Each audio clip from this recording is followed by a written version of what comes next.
Dogs, MK Shatir, Don Bien.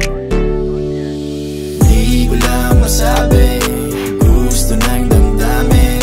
Di ko lang masabi, gusto nang damdamin. Di ko lang masabi, gusto nang damdamin. Di ko lang masabi, gusto nang damdamin. MK, sarap mong titigan sa mata, lalo na namumula. Di ko lang talaga masabi sa iyo agad-agad, sapagkat iyang hiya sabihin sa'yo lahat-lahat. Alam mo bang bitin sa akin yung magkasama tayo magdamay while chillin', lalo na't pagkagising yung matipula feeling kakaiba sa damoy, halatang basag na basag.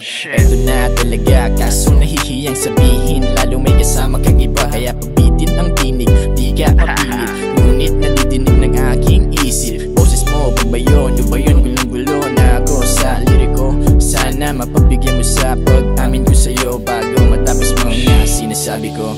Di ko lang masabi, gusto nang damdamin. Di ko lang masabi, gusto nang damdamin. Di ko lang masabi, gusto nang damdamin. Di ko lang masabi, gusto nang damdamin. Di ko lang masabi sabi, ang gusto ng damdamin. damdamin. Kapag nariyan ka na, bibigirap ng bumuka sa'yo, ako ay hindi na makaamin ng aking nararamdaman.